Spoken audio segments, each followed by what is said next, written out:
Thank you for coming. Today we're gonna have a look about Metasploit framework. But first, let me introduce myself.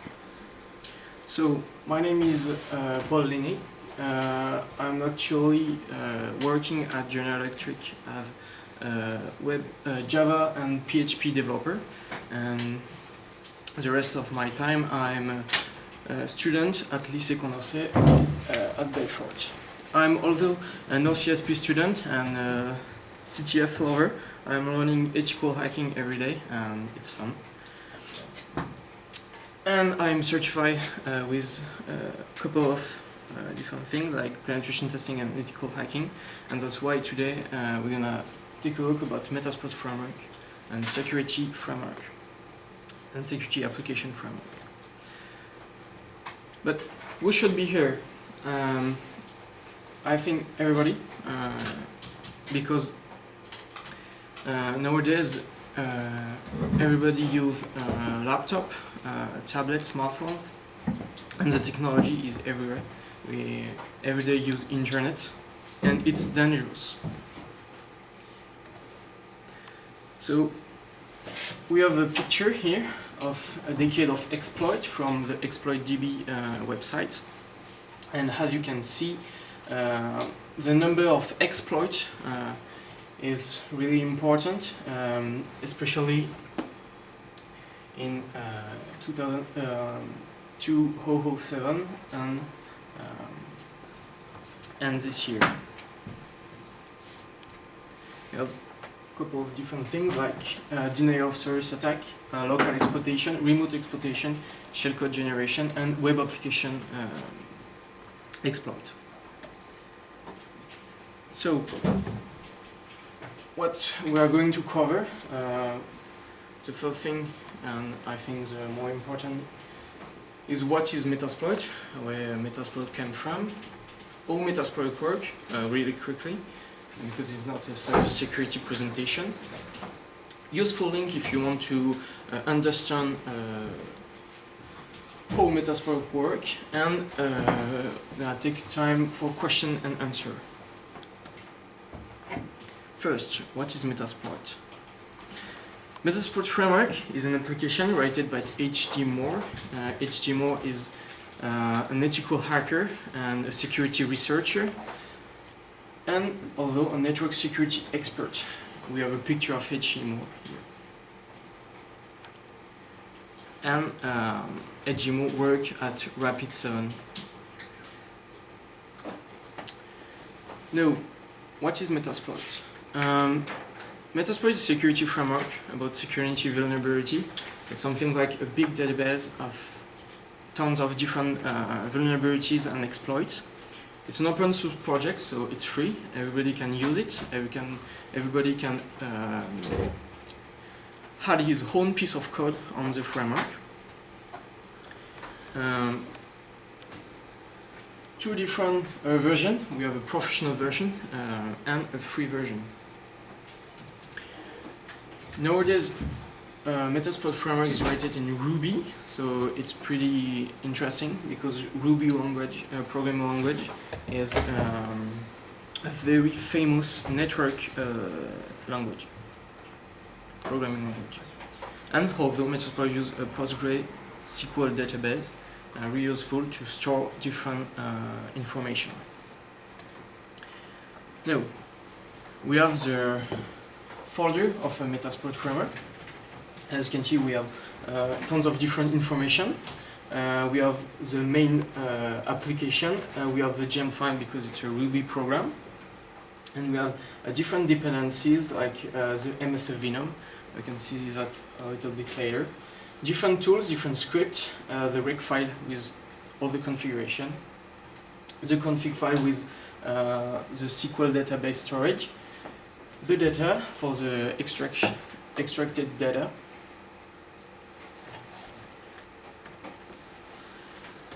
and here we have the Metasploit framework main shell with a pretty awesome code here.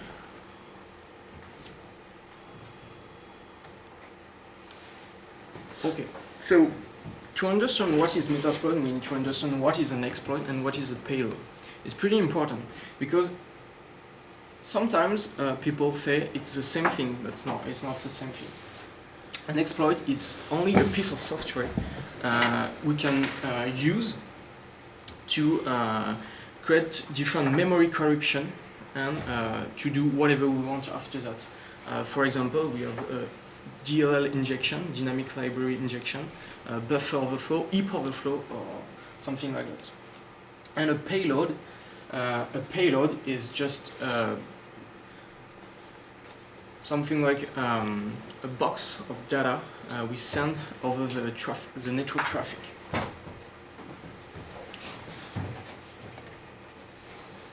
So, how Metasploit work? Here, the first part we have, it's to generate your payload. We need a payload to send to the target victim. Here we have two different payload generation. The first one is a direct payload generation with a Windows binary. Here we can see a little bit closer about this. MSF Venom, we call it to generate a payload. We indicated the platform, here Windows, the payload, here it's a reverse TCP, and a couple of information like an encoder to be safe, the local port of your computer, and the local host, the format, here we can see it's an exe, and we generate your payload here. So if the victim double click on this program, we have an access to his computer. And here we have another way to generate your payload. We can generate a payload for another program. So here the out format is a Python format, so we can copy paste this piece of code and include this piece of code in your own script or your own program. It's pretty interesting because we can generate your own malware with this. In a second time, we need to choose and configure an exploit. Here, it's a basic one. We need to set your remote host, so the target IP address, the remote port. Here we have a remote port, and we use an exploit. Here we use the Windows SMB PSExec exploit, a pretty famous exploit because it works on every Windows 7 machine, for example. We show option and we have tons of different information that can help the Metasploit user. In the third time, we need to choose and configure payload. The payload is what we send to the target after the exploit. And this exploit Metapredator is really famous because it's stored in the memory. And the user can see the application running in his process dashboard. Here we use Windows Metapredator reverse TCP. We set a local port and a local host for a reverse connection, and we can send it. And here we send the exploit, and as you can see here, we enter in another computer, and we are here administrator, root for Linux distribution. So it's pretty interesting because in a really short time we can take a hand on another computer through the network. Different useful link if you want to learn how to use Metasploit framework. The first one is the Metasploit Unleash, the official offensive security Metasploit tutorial. We have Metasploit Minute. It's another good way to understand how Metasploit works from the Hack5 channel, YouTube channel. And we have the DEF CON, this YouTube video with the first video we can see is the Metasploit framework. And now take time question and answer. So, someone here have a question? No. No?